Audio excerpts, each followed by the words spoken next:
वज़ीर ख़ज़ाना मोहम्मद औरंगज़ेब की अमरीकी वज़ीर ख़ज़ाना से मुलाकात। पाकिस्तान के ज़ेर-ओ-बादला के ज़ख़ायर में बेहतरी, अमरीकी सरमायाकारी में इजाफ़े और मुआशी ताउन के फ़रोग़ पर बातचीत हुई। वज़ीर ख़ज़ाना ने कहा है कि बैनुल-अक़वामी सरमायाकारी और मार्केट्स तक रसाई के लिए मदद के ख्वाह हैं। मैक्रोइकनॉमिक इस्तेहकाम और बरामदात पर मबनी ग्रोथ से आगाह किया। दोनों मालिक ने इक़्तिसादी शराकतदारी मजबूत बनाने और अमरीकी सरमायाकारी बढ़ाने के अज़म का आद किया। वज़ीर ख़ज़ाना ने US डेवलपमेंट फाइनेंस कॉरपोरेशन के वफ़द से भी मुलाकात की। तवानाई, IT, ज़राअत और मादनियात में ताउन की ख्वाहिश ज़ाहिर की। DFC की तरजीहात को हुकूमत पाकिस्तान की तरक्याती हिकमत अमली से हमआहंग करार दिया।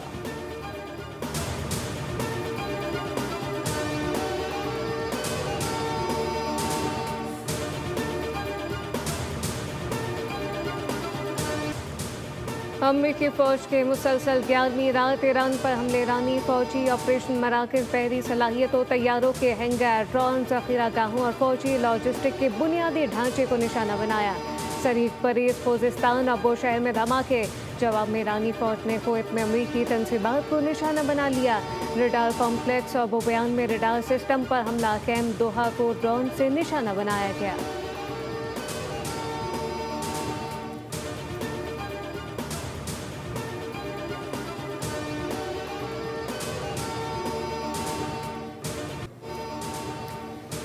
अमरीकी सदर ट्रंप की एक बार फिर ईरानी एटमी मरकज़ पर हमले की धमकी। कहा, नेतन्स पर हमला जल्द होगा। ओबामा का मुआहदा बरकरार रहता तो ईरान एटमी हथियार बना चुका होता। इजराइल समेत कई मुल्क मिट चुके होते।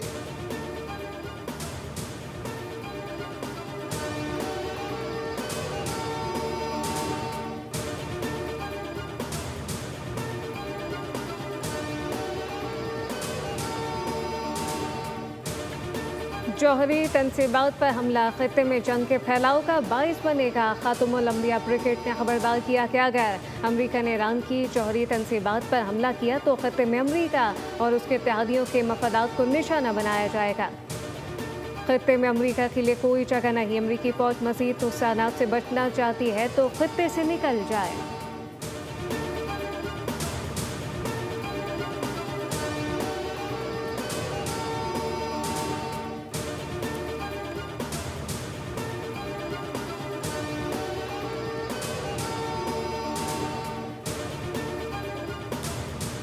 ईरान अमरीका जंग में पाकिस्तान की शानदार सालसी किरदार की दुनिया मोतरफ। आलमी तनाज़ात के खात्मे के लिए दुनिया की नज़रें फिर पाकिस्तान पर। आलमी जरीदे फॉरेन अफेयर्स ने पाकिस्तान के सिफारती किरदार को नुमायां करार दिया।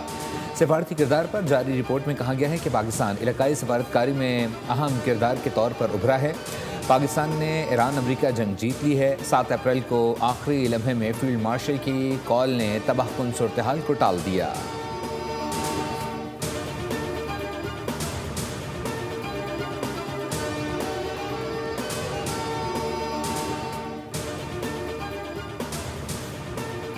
खारजी सहूलतकार के चश्म कुशा इंकशाफात। दहशतगर्दी का बड़ा नेटवर्क बेनकाब हो गया। दहशतगर्दी के लिए मजहब की आड़ में मुकामी खारजी सहूलतकार गैर कानूनी मदारस के जरिए फतावी का सहारा लेने लगे। गैर कानूनी मदारस को नेशनल एक्शन प्लान के तहत DGRE के दायरा कार में लाना नागुज़ीर हो गया।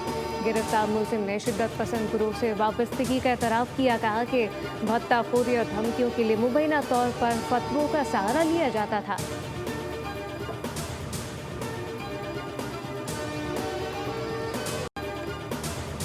एहतजाजी तहरीक मजीद जोर पकड़ गई। एहतजाजी धरने के बाद मुख्तलिफ शहरों में सूरत हाल कशीदा। एहतजाज से निमटने के हुकूमती इक़दाम पर तनकीद में भी इजाफा।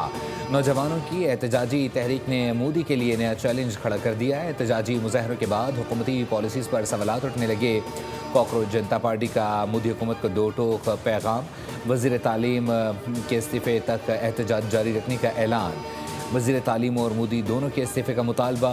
मोदी सरकार की पुरअमन एहतजाज रोकने की कोशिशें। पुलिस और मुजाहिरीन में झड़पें। दिल्ली पुलिस ने मुजाहिरीन पर शेलिंग और वहशियाना लाठी चार्ज का इस्तेमाल किया।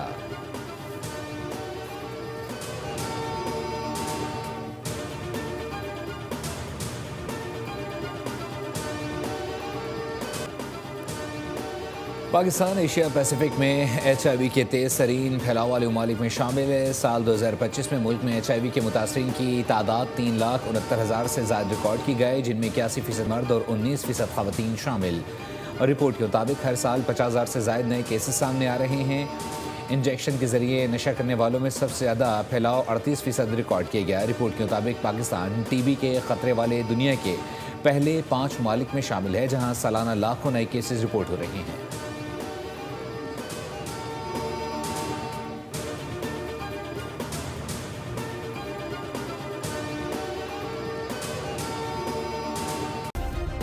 सब्सक्राइब करें और बेल दबाएं ताकि कोई खबर रह न जाए।